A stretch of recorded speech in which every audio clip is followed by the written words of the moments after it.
যারা ANM GNM পরীক্ষা দিতে ইচ্ছুক তাদের জন্য অত্যন্ত সুখবর।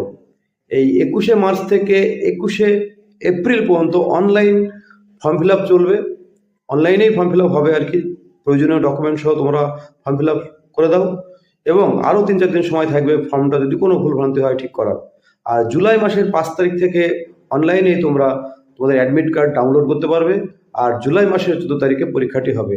যারা উচ্চ মাধ্যমিক পরীক্ষা দিলে বা যারা গত বছর দিয়েছিলে, আমি প্রত্যেককে বলবো অভিজ্ঞতা বাড়ানোর জন্য অন্তত পরীক্ষাটা দাও। এবং সত্যি যদি পেয়ে যাও, এএনএম তো খুব দ্রুত অ্যাপয়েন্টমেন্ট হচ্ছে, জিএনএমও হচ্ছে, একটু দেরি হচ্ছে আর কি। তা না হলেও তোমরা কোনো প্রাইভেটে সহজেই তোমরা ট্রেনিংটা হয়ে গেলে 3 বছরে তোমরা একটা কিছুমাত্র কাজ তো করতেই পারবে। এবং যদি তুমি বাইরে যাও তাহলে তোমাদের অনেক স্কোপ থাকছে। এই এএনএম জিএনএম, বিশেষ করে জিএনএম করে একটা বড় একটা স্কোপ থাকছে আর কি। তো প্রত্যেকে পরীক্ষাটা দাও। এই পরীক্ষা দেওয়াটাই কিন্তু জীবনে একটা বড় অভিজ্ঞতা। অতএব তোমরা ফর্ম ফিল আপ করো এবং তোমরা